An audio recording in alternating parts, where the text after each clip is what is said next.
अध्याय 16 ब्रह्मज्ञान कथनम भाग 1. जगाचे उत्पत्ती कारण व मूळ घटक असलेले जे ब्रह्म त्याचे व त्याच्या प्राप्तीचे निरूपण भाग पहिला. श्री गणेशाला नमस्कार असो, श्री सरस्वती देवीला नमस्कार असो, श्री गुरु महाराजांना नमस्कार असो, श्री कुलदेवतेला नमस्कार असो, श्री सीता व श्री रामचंद्र यांना नमस्कार असो, श्री सद्गुरू साईनाथांना नमस्कार असो. शांतीरूपी सिंहासनावर बसलेले स्वानंद रूपी साम्राज्याचे मालक, राजांचे राजे, चक्रवर्ती व आपले एकमेव आधार अशा गुरु महाराजांना नमस्कार करूया. त्यांच्या दोन्ही बाजूंना अभेद भक्ती व सहज स्थिती चौऱ्या ढाळीत आहेत आणि स्वानुभूती व सद्य प्रतीती म्हणजे तात्काळ व निश्चित अनुभव अत्यंत आदराने पंख्यानी वारा घालीत आहेत. स्वात्मस्थिती छत्र धरीत आहे आणि शांती संविती वेत्र म्हणजे राजाच्या चोपदाराच्या हातातील काठी धरीत आहे. षड्रिपू व मायामोहाची वृत्ती तेथे क्षणभरही टिकू शकत नाही. या सभेचा थाट काय वर्णावा. 4 वेद, 6 दर्शने व 18 पुराणे तर स्तुती स्तोत्रे गाणारे आहेत. शुद्ध ज्ञानाचा प्रकाश लकलक चमकत आहे आणि स्वानंद अतिशय दाट पसरलेला आहे. विरक्ती, भक्ती, शुद्ध ज्ञान, मनन, निदिध्यासन, निजानुसंधान व साक्षात्करण हे अष्टप्रधान सेवेत मग्न आहेत. शांती व दांती हे दिव्यमणी त्यांचे कंठ भूषवित आहेत आणि वेदांतरूपी सागरातील अमृत वाहणारे त्यांचे मधुर बोल आहेत, जिची धार तेजाने झळकत आहे. अशा ज्ञानरूपी तलवारीचा वार करण्यासाठी उंचावलेला त्यांचा हात पाहून संसाररूपी वृक्ष थरथर कापत आहे. हे निरंजना, अव्यया, अविनाशा व योगातीता योगी राजा, तुमचा जय जयकार असो. दीनजनांचा उद्धार व दुसऱ्यावर उपकार करण्यासाठीच तुम्ही हा देह धारण केला आहे.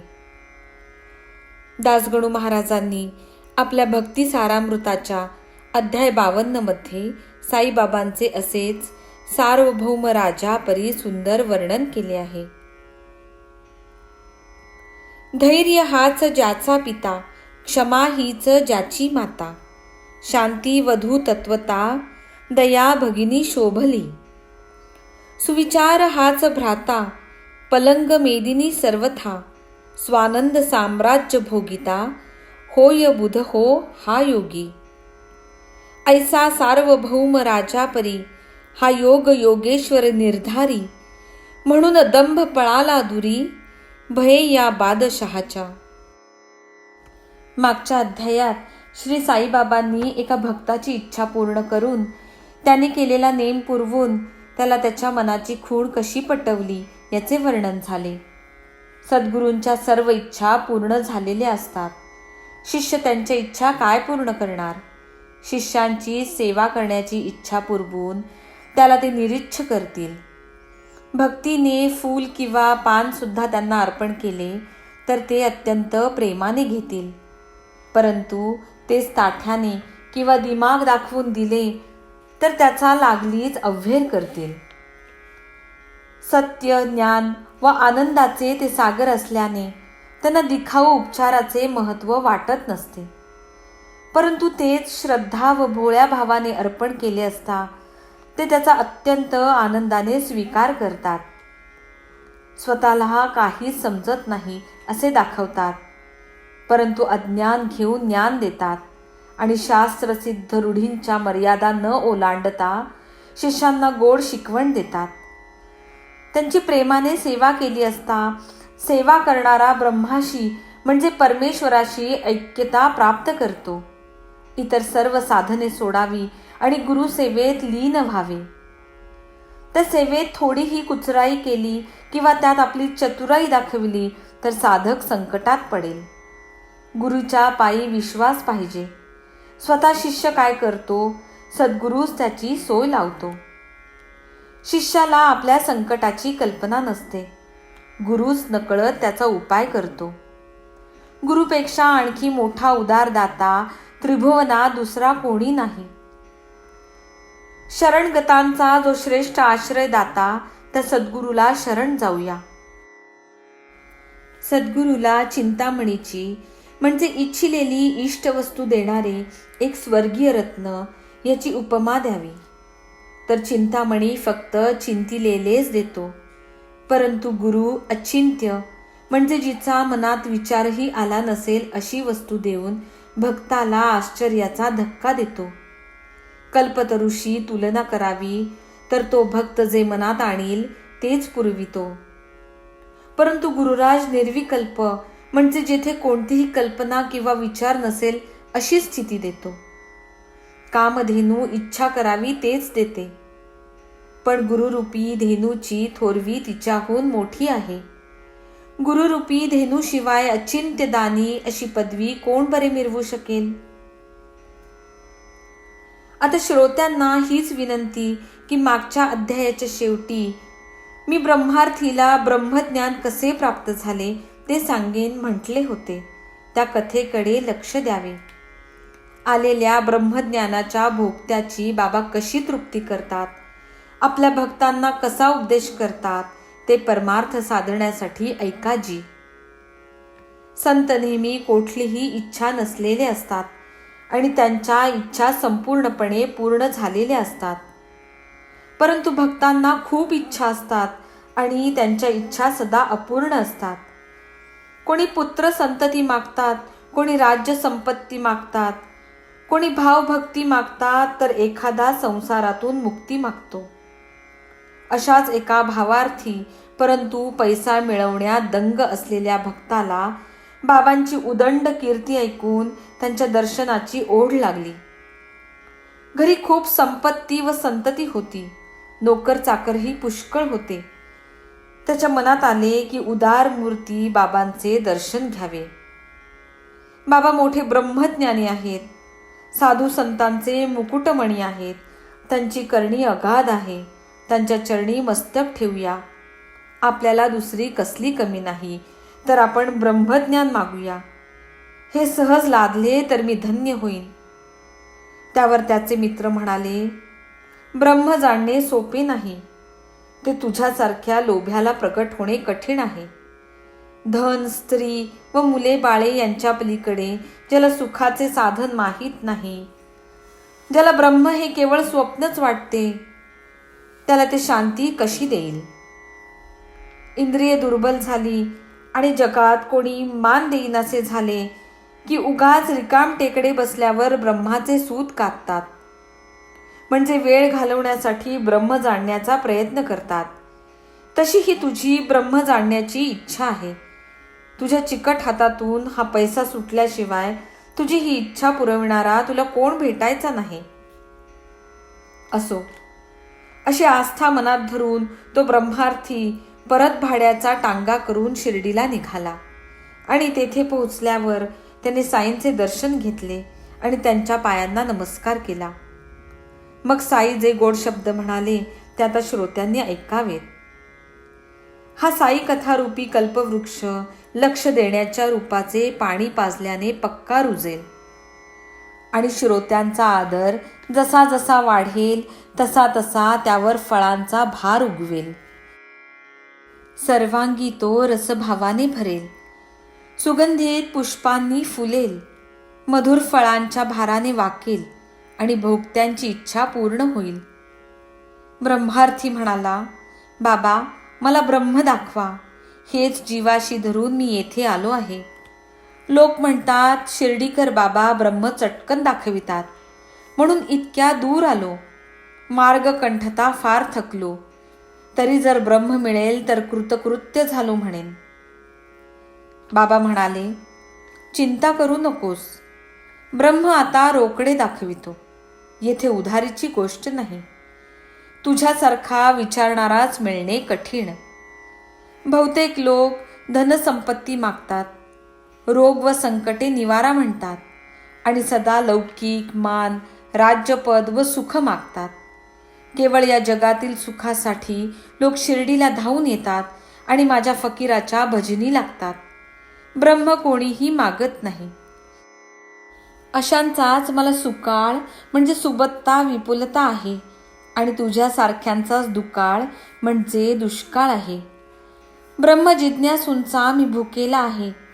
हा मला पर्वकाळ आहे, ज्या ब्रह्मवस्तूच्या भीतीने सूर्य व चंद्र यांचे ठराविकपणे चालणे, नियमाने उगवणे व नियमाने मावळणे, प्रकाश व अंधार मर्यादित राहणे, ग्रीष्म वसंत वगैरे ऋतू येणे, इंद्रदेवादी लोकपाल म्हणजे 8 दिशांमध्ये लोकांचे हितरक्षण करण्यासाठी परमेश्वराने नेमलेले अधिकारी इंद्र, अग्नी, यम, नैऋत्य, वरुण, कुबेर, वायू व ईश यांनी नेमाने प्रजेचे पालन करणे, हे सर्व घडते त्याला मूळ हे ब्रह्म.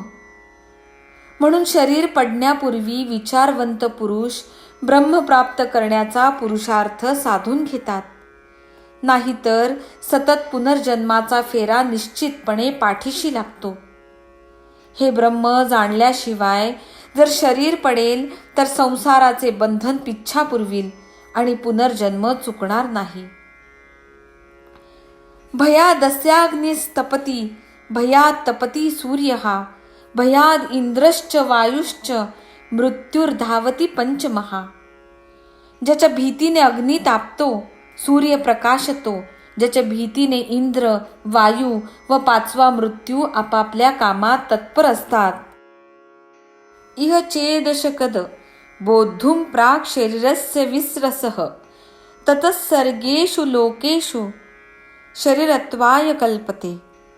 त्या परब्रह्माला शरीराचे पतन होण्यासाठी या देहातच जर जाणले नाही तर अनेक युगांपर्यंत नाना लोकात व योनीत शरण धारण करावे लागेल.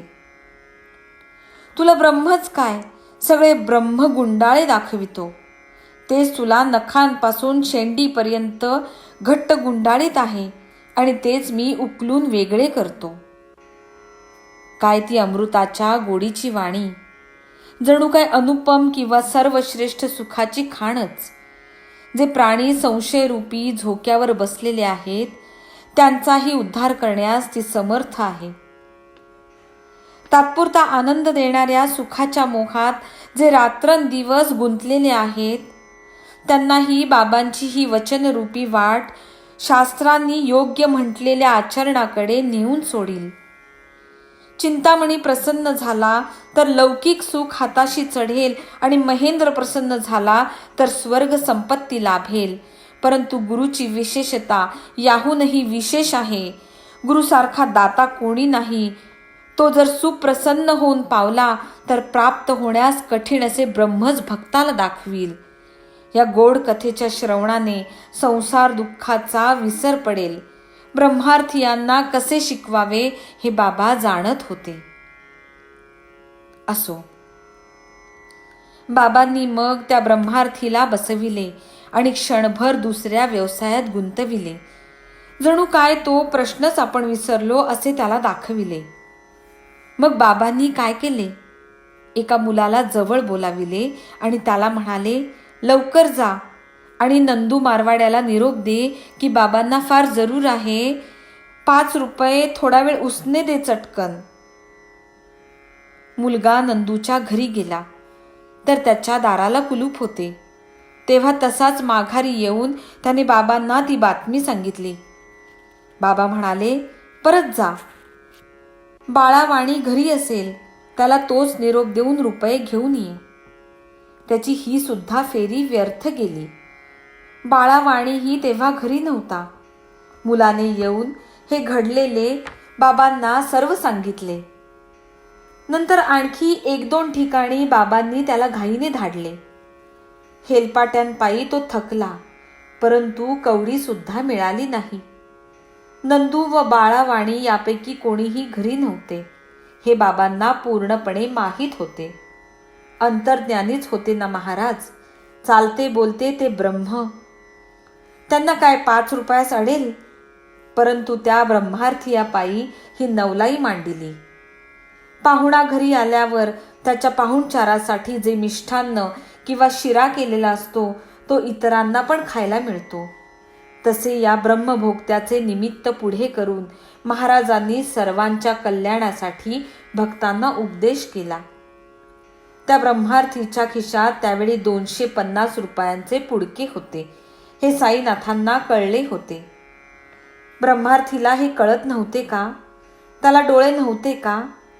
खिशात नोटांचे पुडके असून द्यावे की न द्यावे, परत मिळतील की नाही, अशा प्रकारच्या अनिर्णयाच्या घोटाळ्यात तो पडला आणि अडचणीत सापडला.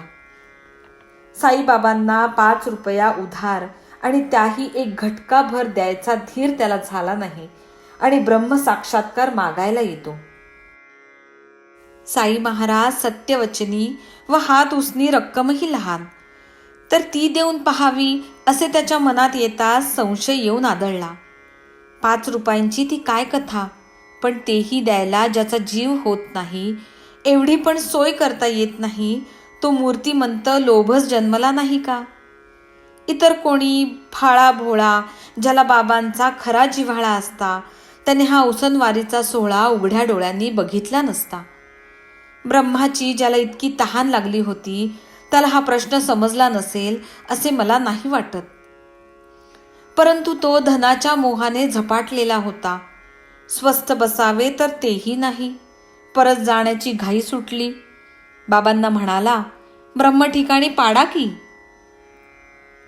बाबा म्हणाले, बसल्या जागी ब्रह्म दाखवावे यासाठीच आत्तापर्यंत उपाय केले, ते कळले नाही का तुम्हाला? ब्रह्मासाठी 5 प्राण, 5 ज्ञानेंद्रिये, 5 कर्मेंद्रिये, अहंकार, बुद्धी व मन ही सर्व समर्पण करावी लागतात. यदा पंचावनिष्ठन्ते ज्ञानानी मनसा सह बुद्धिश्च न विचेष्टती तामाहुः परमांगतीम. योगाभ्यास करताना जेव्हा मनासहित 5ही इंद्रिये चांगल्या प्रकारे स्थिर होतात आणि बुद्धीसुद्धा कोणत्याही प्रकारची चेष्टा करीत नाही, त्या स्थितीला योगीजन परमगती म्हणजे योगाची सर्वश्रेष्ठ स्थिती म्हणतात. ब्रह्मज्ञानाचा मार्ग अवघड असतो. सर्वांना सरसकट सोपा नसतो. उदयकाळ आला म्हणजे भाग्यवंताला ते ब्रह्मज्ञान एकाएकी प्रगट होऊन प्राप्त होते. ब्रह्मदेवाच्या अधिकारापर्यंतच्या उत्कर्षाविषयी देखील जो विरक्त असतो व ज्याची इतर कोठेही आसक्ती नसते, तोच ही ब्रह्मविद्या प्राप्त करण्याचा अधिकारी असतो. अंगात किंचितही वैराग्य नसेल, त्याला कोणीही कितीही ब्रह्मतत्वाचा उपदेश केला तरी त्याला काय यश येईल? उत्तम अधिकार असलेल्यांना ब्रह्मज्ञान विना अडचण सहज प्राप्त होते, तर मध्यम अधिकार असलेल्यांना सदा ठराविक पद्धतीने हळूहळू जावे लागते. एक आकाश मार्गाने जातात तर दुसरे शास्त्रसंमत क्रमाक्रमाने पायऱ्या चढून जातात. परंतु अधिकार नसलेले लोक मात्र ब्रह्म जाणण्याकरिता व्यर्थ श्रम करतात. एका आत्मविवेकाशिवाय, आत्मसंयमाशिवाय म्हणजे इंद्रिये व विकार ताब्यात आणण्याशिवाय ब्रह्मप्राप्तीचे दुसरे श्रेष्ठ साधन नाही. हे वेदांताचे वचन जरी खरे असले तरी आत्मविवेक प्राप्त करणे काय सर्वांनाच शक्य होते? अभ्यास व श्रम करून हाडांच्या काड्या कराव्या लागतात. तेव्हाच गुरुकृपेच्या प्रगट होण्याने हळूहळू ते हाताशी येते. मी एक ईश्वर, मीच एक सत्ता गाजविणारा अधिपती असा जेव्हा ब्रह्मदेवाला अभिमान चढतो आणि स्वतःच्या स्वरूपाचा विसर पडतो, तेव्हा विश्वाची उत्पत्ती होते. मीच ब्रह्म आहे असे जेव्हा ज्ञान होते, तेव्हा ते जाणणारा ज्ञानी स्वस्वरूपी लीन होतो आणि तेव्हाच त्याची विश्वाच्या वास्तविकतेची किंवा खरेपणाची कल्पना नाहीशी होते, असे श्रुती गर्जना करून सांगते. आत्मजागृती झाली आणि सर्वव्यापी व सर्वांगभूत अशा ब्रह्माशी एकरूपतेची मनाची वृत्ती झाली की ब्रह्मरूपी अग्नीत विश्वाची आहुती पडते आणि सृष्टीची राख होते. जीवाची देखील हीच तऱ्हा आहे. जेव्हा चुकीचा समज नाहीसा होतो, तेव्हा दोर, सूर्याचे किरण व शिंपला यांचा खोटा आभास निवळतो. शिंपल्याचे खरे ज्ञान नसल्यामुळे ते रुपे किंवा चांदी भासू लागते, परंतु तेच रुप्याचे खरे ज्ञान प्राप्त झाले की ते शिंपलाच आहे हे कळते. खोट्या कल्पनेचे निवारण झाले की रुपे दिसेनासे होते आणि शिंपल्याचे स्पष्ट व निश्चित ज्ञान होते. एकमेकांच्या अज्ञानाचे हे लक्षण आहे. ज्ञानरूपी दीप घासून स्वच्छ करून अज्ञानरूपी घाण धुवून काढा, म्हणजे चुकीच्या कल्पनेचा नाश होईल. जन्ममृत्यूंचे बंधन नसले तर मोक्षासाठी आत्मसंयमन कशाला? वेदांताशी आमचा काय संबंध? आणि मग हे ब्रह्मज्ञानाचे विवेचन कशाला? मी बद्ध म्हणजे बांधलेलो आहे आणि मला त्यापासून संपूर्णपणे सुटायचे आहे, अशा दृढ निश्चयाला जो चिकटलेला आहे तोच फक्त येथील अधिकारी आहे. अत्यंत अज्ञानी अथवा पूर्ण ज्ञानी हे दोघेही अधिकारी नव्हेत. बद्धच नाही तर मुक्ती कसली, ही खरी गोष्ट आहे. जीव हा ब्रह्मच आहे. जीवो ब्रह्मैव न परहा. स्वभावताच तो नित्य, शुद्ध, बद्ध व मुक्त असतो. म्हणून बद्धच नाही कैची मुक्ती, हे तो आहे वस्तुस्थिती. बद्धता व मुक्तता ही दोन्ही गुणांच्या सोबतीने राहण्यावर अवलंबून असतात. याचा अनुभव सर्वांना आहेच. पहा, गीता अध्याय 7 मध्ये दैवी येषा गुणमयी मम माया दुरत्यया.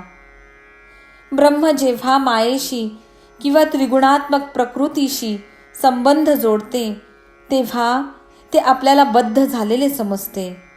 म्हणून गुणसंयोग म्हणजे बंधन व गुणवियोग म्हणजे मोक्ष. दुजेपणाचे जेथे अस्तित्वच नाही तेथे कोण कोणास बांधील व सोडील. जीवात्म्याचा परमात्म्याशी दुजाभाव एकोपाच्या मार्गाने गेल्यावर कोणीही बद्ध नाही व मुक्तही नाही. दिवस व रात्र हे कार्य सूर्य उत्पन्न करतो. हा तर दृष्टीदोषाचा व्यवहार. सूर्य या भानगडीतच नसतो.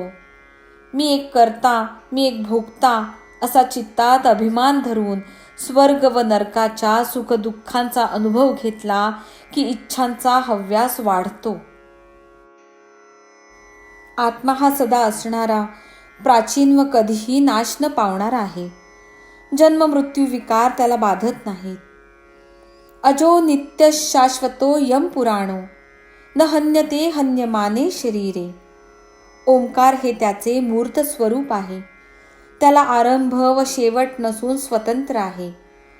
ज्या मनुष्याची शरीर हाच आत्मा अशी दृष्टी आहे, जो स्वतःला वेगळा व सृष्टीला वेगळी समजतो, त्याला कष्ट करूनही आत्म्याचे अनुभवजन्य ज्ञान प्राप्त होत नाही. वाणी आदी सर्व इंद्रियांचा लय करा आणि मनाचा निश्चय पक्का करा. नंतर त्या मनाचाही लय करून बुद्धीला पकडा. प्रकाश स्वरूप जी ज्ञान देणारी बुद्धी तेथे मन एकाग्र करा. मनासकट सर्व इंद्रिय समूह एका बुद्धीच्या स्वाधीन असतात. मातीच्या घड्याला जशी मूळ कारण माती, तशीच इंद्रियांना बुद्धी असते. ती तशीच त्यांना सदा व्यापून असते. मनादी सर्व इंद्रियांना व्यापून राहणाऱ्या बुद्धीला महतत्वात मिसळावे आणि महतत्व आत्म्यात समर्पावे. अशी गोळाबेरीज केली म्हणजे आत्म्याचे स्वरूप निश्चितपणे कळते. यच्छेत वांग मनसी प्राज्ञत तत् यच्छेत ज्ञान आत्मनी. ज्ञानमात्मनी महती नियच्छेत तत यच्छेत शांत आत्मनी. बुद्धिमान मनुष्याने प्रथम वाणी वगैरे इंद्रियांना आपल्या विषयांपासून परावृत्त करून मनात विलीन करावे. मग मनाला बुद्धीत विलीन करावे. येथपर्यंत दृढ अभ्यास झाला म्हणजे या ज्ञानस्वरूप बुद्धीला महती आत्मनी म्हणजे जीवात्म्याच्या शुद्ध स्वरूपात विलीन करावे. अशा प्रकारे आपल्यापासून वेगळ्या कुठल्याही वस्तूच्या सत्तेचे भान राहिले नाही, म्हणजे स्वतःला शांत आत्मारूप परब्रह्म पुरुषोत्तमात विलीन करून टाकावे. मग रूपे मृगजळ म्हणजे वाळवंट अति उन्हाने तापून त्यावरच्या हवेच्या थरांचा पाण्यासारखा दिसणारा भास व सापाचा आकार हे केवळ दृष्टीचे दोष बनतात. त्याला संपूर्णता नाही व विशेषताही नाही आणि त्याला जन्म मृत्यू बाधत नाही. त्या आत्म्याच्या दर्शनाशिवाय आपले कल्याण होत नसते असे साधूजन सतत बोलत असतात. सर्व परिणामांना कारण असते, परंतु हा आत्मा स्वतःच उत्पन्न झालेला असून त्याला कारण नाही. हा फार प्राचीन आहे, पण पूर्वी असूनही त्रिकाला बाधित असा ताजा आहे आणि स्वभावताच बुद्धीला अगोचर आहे, म्हणजे बुद्धीच्या अवाक्याच्या बाहेर आहे. हा आकाशाप्रमाणे अभंग असून जन्म मृत्यूच्या पलीकडचा आहे, जो स्वतः एकटाच असलेला व अवयवाशिवायचा आहे. त्याचा ओम प्रणव हा आधार आहे. हे निर्गुण निराकार ब्रह्म जाणता येते, सगुण साकार ब्रह्म प्राप्त करता येते आणि त्याचे प्रतीक ओम याचे सदा ध्यान व उपासना करता येते. सर्व वेदांचे जे सार तेच प्रणव स्वरूप ओंकार आणि त्याचे जे अर्थासह स्पष्ट जाणणे तेच महावाक्यांचे म्हणजे वेदातील जीव व ब्रह्म यांचे ऐक्य दाखवणारी तत्वमसी आदी वाक्ये. ही 4 वेदांची 4 आहेत. प्रज्ञानम ब्रह्म, अहम ब्रह्मास्मी, तत्वमसी आणि अयमात्मा ब्रह्म हेच अभ्यासपूर्वक चिंतन होय. वेद स्वतः ज्याच्या खरेपणाबद्दल खात्री देतात, जे लोक अत्यंत प्रयत्नाने व ब्रह्मचर्य पाळून मिळवितात, त्यालाच ओम पद म्हणतात. सर्वे वेदा यत पदमा मनंती, तपासी सर्वाणि च यद वदंती, यतिच्छन्तो ब्रह्मचर्यंचरन्ति, तत्ते पदौ संग्रहेण ब्रवीम्योमित्येतत्. सर्व वेद नाना प्रकारांनी ज्याचे प्रतिपादन करतात, सर्व तप वगैरे साधनांचे जे एक परम व चरम म्हणजे अंतिम लक्ष्य आहे व ज्याला प्राप्त करण्याच्या इच्छेने साधक निष्ठापूर्वक ब्रह्मचर्याचे पालन करतात, ते हे पुरुषोत्तम भगवंताचे परमतत्व मी तुला संक्षेपपूर्वक सांगतो. ते म्हणजे ओम हे अक्षर होय. असो, या पदाची वाटचाल जरी फार बिकट असली तरी ती मेहनत करणाऱ्याला श्रेष्ठ गुरुकृपा झाल्यावर मिळवण्यास अत्यंत सोपी होते. अत्यंत स्थूल अशा इंद्रियांपासून अनुक्रम धरून सूक्ष्म तारतम्यापर्यंत पोहोचल्यावर प्रयत्नशील साधकाला त्याची प्राप्ती होते. ते हे ओम शब्दाने म्हणण्याचे अक्षर सर्व तपांमध्ये श्रेष्ठ आहे, ज्याचा नुसता उच्चार केला तरी अर्थाचे तत्व मनात स्फुरते आणि ज्याचे वारंवार पठण केले तर प्रत्यक्ष अनुभव येतो. सर्वव्यापी व वृद्धिक्षय विकाराशिवायचा आत्मा जो जाणेल तो सद्गुरूचा भक्त धन्य होय. अध्यात्म म्हणजे ताप येणे, हाड मोडणे यासारखे शारीरिक व क्रोध चिंता यासारखी मानसिक दुःखे. अधिभूत चोर साप युद्ध यापासून मिळणारी दुःखे व अधिदैव अतिवृष्टी दुष्काळ यासारखी दैविक दुःखे.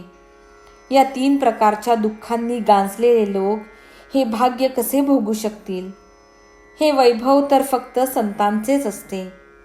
अविद्येपासून संसाराची किंवा जन्म मरणादी परंपरेची उत्पत्ती होते आणि त्यापासून सुटका करून घ्यायचे साधन म्हणजे ब्रह्म व आत्मा हे एकच आहेत अशी मनाची भावना, ज्याची प्राप्ती या संतांच्या ठिकाणी होते. जेव्हा विषय सुखांच्या विचाराशिवायची मनाची स्थिती होईल, जेव्हा अहम ब्रह्मास्मी इति, मी ब्रह्म आहे अशा वेदाच्या महावाक्याच्या पुन्हा पुन्हा उच्चार करण्याने बुद्धीचा तसा कल होईल, जेव्हा गुरुच्या वचनाच्या व शास्त्रांच्या म्हणण्याच्या खरेपणाची खात्री पटून मनाने व शरीराने कर्म करण्याची प्रवृत्ती मनासह थांबते, तेव्हाच आत्म्याची पूर्णपणे ओळख होते. तेव्हाच संपूर्ण व स्पष्ट ज्ञानाची प्राप्ती होते. विषय सुखाची साधने, संपत्ती वगैरे शोकप्रद वस्तूंपासून निवृत्ती होते. अंतःकरणातील अविद्या वगैरेंची गुंतागुंत उकलली जाते आणि साधक अव्यक्त परब्रह्मात विलीन होतो. कवडशातील म्हणजे भोकाच्या येणाऱ्या उजेडाच्या किरणातील अति लहान कण, त्याहूनही लहान असलेला अणू, त्या अणूपेक्षाही अतिशय लहान किंवा बारीक आत्मा असतो, अशी त्याची निश्चित कल्पना केली जाते. मोठ्यात मोठे म्हणजे ब्रह्मांड, पण आत्मा याहून मोठा आहे अशीही कल्पना केली जाते. परंतु या सर्व तुलनेसाठी कल्पना आहेत. आत्मा हा निश्चित मापाच्या पलीकडे आहे. तो सूक्ष्मत्वाने सूक्ष्मापेक्षा सूक्ष्म व मोठेपणाने मोठ्यापेक्षा मोठ्या आकाराचा आहे. अणोरणीयान महतो महीयान आत्मा अस्य जंतोर्निहितो गुहायाम. या जीवात्म्याच्या हृदयरूप गुहेमध्ये राहणारा आत्मा सूक्ष्माहून अतिसूक्ष्म व महानापेक्षा अतिमहान आहे. नाम व रूप या उपाधीच असतात. आत्मा सदा परिपूर्ण व उपाधी शिवायचा असतो. त्याला जन्म नाही, मरण नाही व मूळ कारणही नाही. तो जन्मरहित किंवा स्वयंभू, सतत टिकणारा, कधीही नाश न पावणारा व पुरातन आहे. त्याला स्पष्टपणे सहज जाणणे कठीण असते. ओंकार प्रतीक असलेले जे ब्रह्म, तेच त्याचे मूळ स्वरूप होय. वेद व इतर शास्त्र पुराणे यांनाही जाणण्यास कठीण असलेला तो काय सरसकट सर्वांना सहज प्राप्त होईल? ज्याला निश्चयपूर्वक जाणण्याला वेद थकले, तपस्वी वनवासी झाले, उपनिषदांनी हात टेकले, पण कोणालाही अचूक ज्ञान झाले नाही, त्या आत्म्याच्या स्वरूपाचा शोध लागण्याकरिता आत्मा व परमात्मा एकच आहेत हे जाणणारा आचार्यच हवा. तर्क करण्यात पटाईत असणाऱ्यांना तेथे प्रवेश नसतो. मग इतरांचे काय महत्त्व? नुसते वादविवाद करणाऱ्यांना तर तेथे जागाच नसते. ते मनाच्या गोंधळरूपी भोवऱ्यात गरगर फिरतील. वेदशास्त्र व आचार्य यांशिवाय इतरांची स्वस्वरूप जाणण्याची बुद्धी तेथे निश्चित होत नाही. स्वतःच्या बुद्धीचे कल्पनारूपी तारे 84 लक्ष फेरे चुकवू शकत नाहीत. पण शास्त्र व गुरुरूपी एकच चंद्र मात्र पुरतो आणि मग अंधार किंचितही उरत नाही. जे इतरांना कष्टाने साधत नाही ते तो सहज साधून देतो. जे सद्गुरूची कास दृढ धरून ठेवतात त्यांना ब्रह्मज्ञान प्रकट होते. जेथे अविद्या काही न करता बाजूला सरते, जिथे सच्चिदानंद स्वरूप स्थिर होते आणि स्वरूपात निमग्न झालेली स्थिती उत्पन्न होते, त्यालाच मोक्ष हे दुसरे नाव आहे.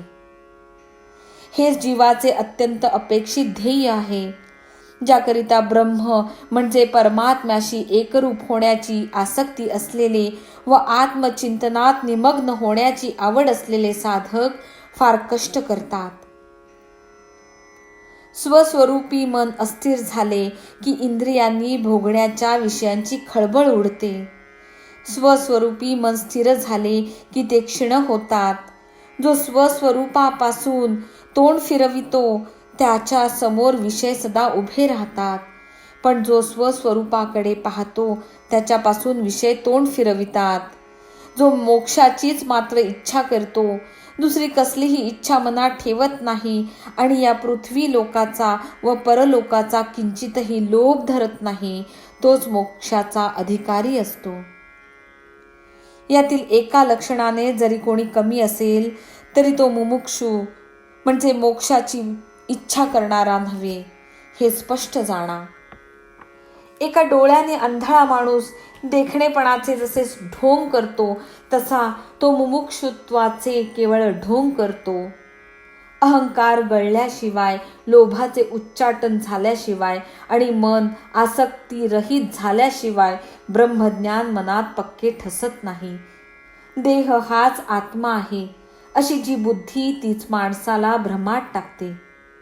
कुठल्याही वस्तूविषयी आसक्ती असणे हेच बंधनाला कारण होते. विषय भोगांविषयी कल्पना करणे आणि आठवण येऊ देणे सोडा, म्हणजे ब्रह्म हाती येईल. निर्गुण परब्रह्माचा साक्षात्कार मिळवणे कठीण कर्म आहे. म्हणून सगुण अपरब्रह्माच्या वर्णनाचे वर्म जाणून बुद्धिमान लोक त्यालाच आपला धर्म समजतात. आत्मा सर्व भूतांमध्ये गुप्त रीतीने वास करतो, हे तत्व वेदांती जाणतात. परंतु याचा सर्वांनाच अनुभव येईल असा पुरावा कोठे आहे? आधी चित्त शुद्ध लागते, आणखी बुद्धी दर्भाच्या टोकासारखी तीक्ष्ण लागते. तेव्हाच हा अत्यंत पवित्र आत्मा कृपावंत होऊन स्वतः प्रकट होतो. आत्मा सदा विकाराशिवायचा आहे. ज्याला आत्मज्ञान प्राप्त झाले आहे तो कधीही शोक करीत नसतो. पहा, गीता अध्याय 2 श्लोक 11. गतासुन गतांसुंश्च नानुशोचन्ति पंडिताः. खरे ज्ञानी मेल्या जित्यांचा शोक करीत नसतात, आणि तोच धैर्यवान व बुद्धिवान असून संसारातून संपूर्णपणे मुक्त झालेला असतो. येथे प्रवचन करण्याचे कौशल्य किंवा ग्रंथाचा अर्थ समजण्याची शक्ती चालत नसते. वेद व श्रुती यांच्या यथार्थ ज्ञानानेही काही उलगडा होत नसतो. आता हा मंत्र पहा. कठोपनिषद अध्याय 1 वल्ली 2 मंत्र 23. नायमात्मा प्रवचेन लभ्यो न मेधया न बहुना श्रुतेन यमेवैष वृणुते तेन लभ्यः तस्सैष आत्मा विवृणुते तनु स्वाम.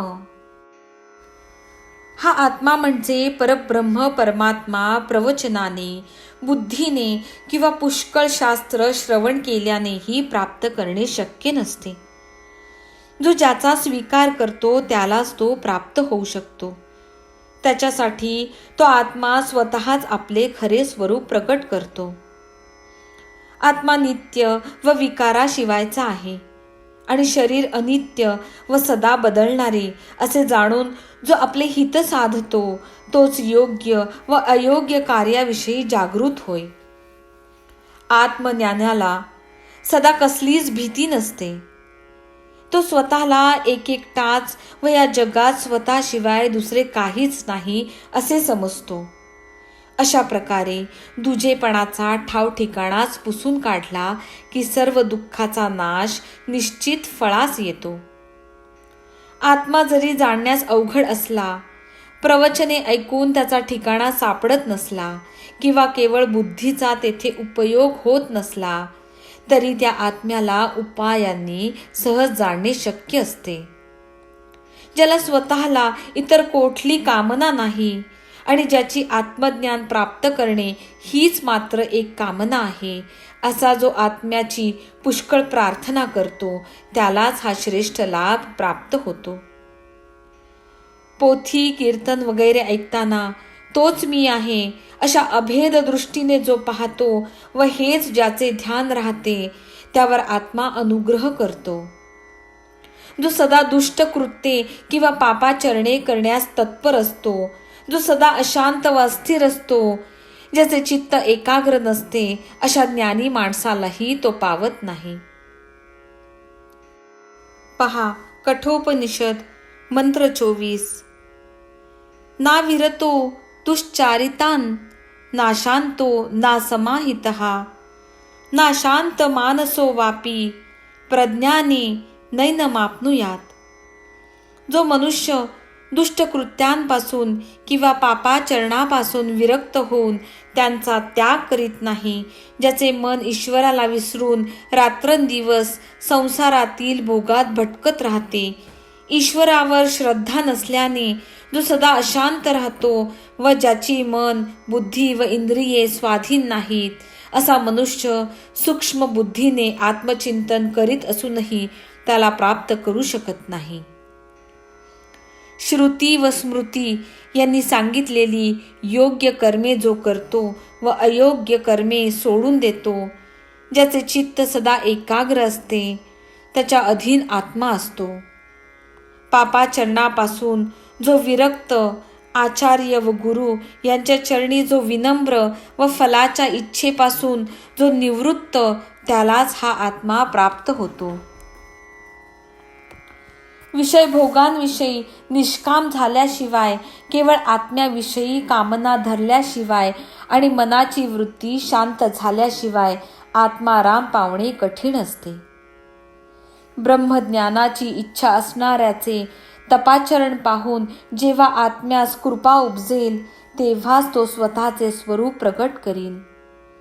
गुरुच्या मदतीशिवाय त्याला पावणे सोपे नाही. तरी स्वस्वरूप प्राप्त करण्यासाठी साधकाने श्रवण, मनन वगैरे करावे.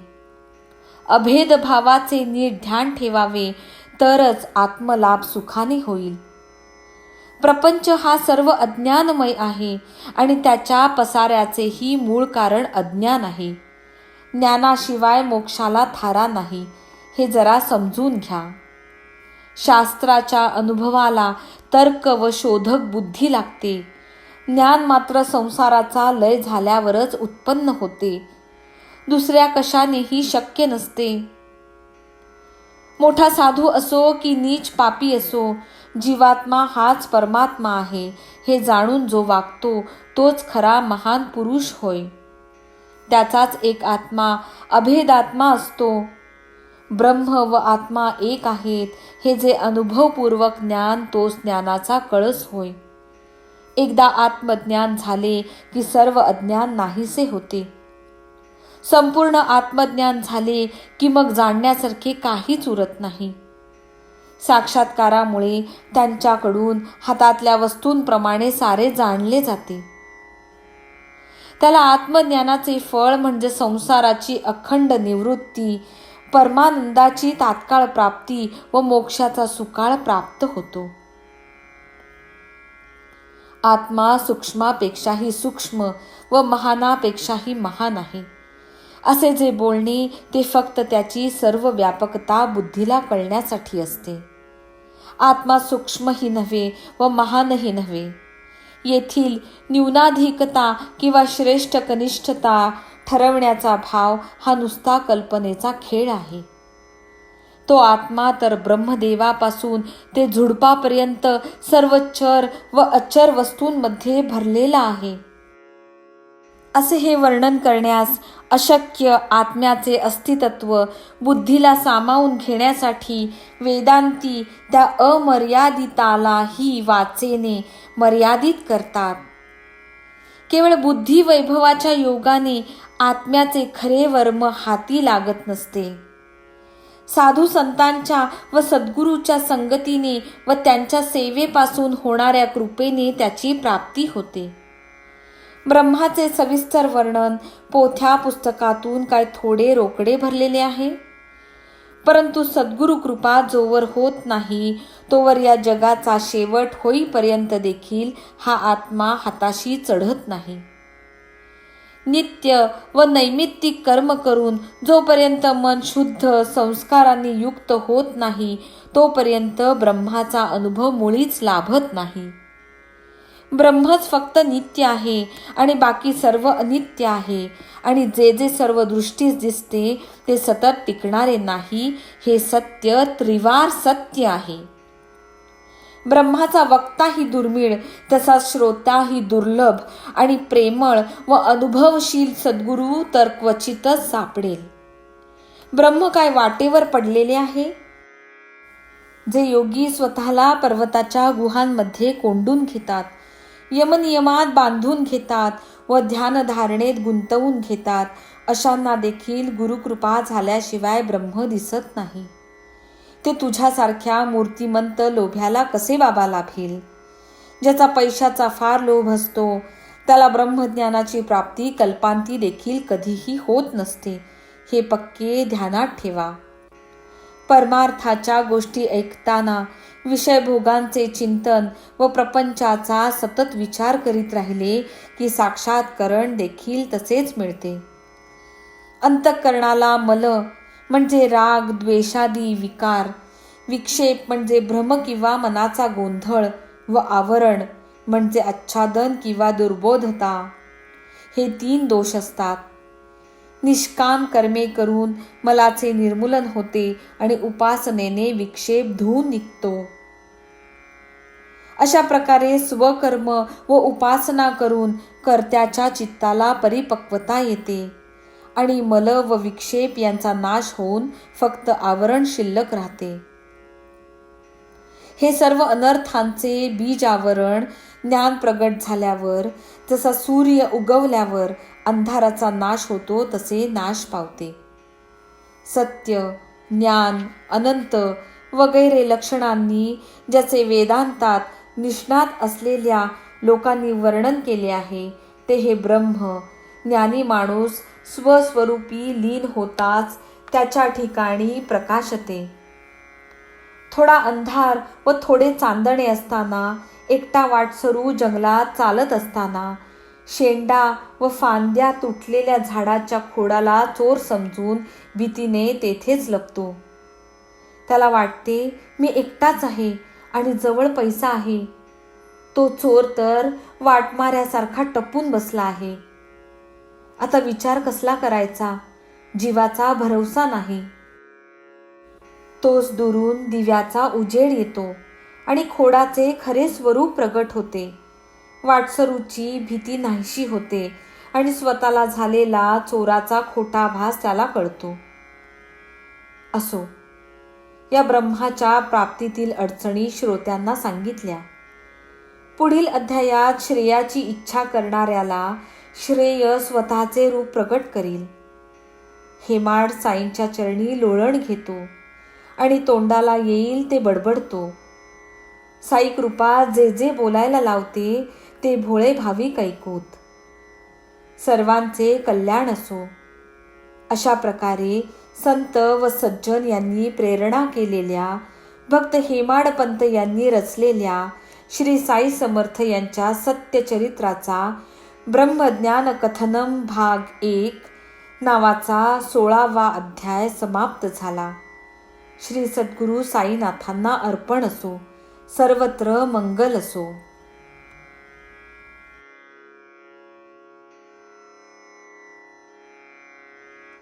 शिर्डी सजाचे लागतील पाय, टळती अपाय सर्व त्याचे. माझ्या समाधीची पायरी चढेल, दुःख हे हरेल सर्व त्याचे. जरी हे शरीर गेलो मी टाकून, तरी मी धावेन भक्तांसाठी. नवसास माझी पावेल समाधी, धरा दृढ बुद्धी माझ्या ठाई. नित्य मी जिवंत जाणा हेची सत्य, नित्य घ्या प्रचित अनुभवे. शरण मज आला आणि वाया गेला, दाखवा दाखवा ऐसा कोणी. जो जो मज भजे जैसा जैसा भावे, तैसा तैसा पावे मीही त्यासी. तुमचा मी भार वाहीन सर्वथा, नव्हे हे अन्यथा वचन माझे. जाणा येथे आहे सहाय्य सर्वांस, मागे जे जे त्यास ते ते लाभे. माझा जो जाहला काया वाचा मनी, तयाचा मी ऋणी सर्व काळ. साई म्हणे तोची तोची झाला धन्य, झाला जो अनन्य माझ्या पायी.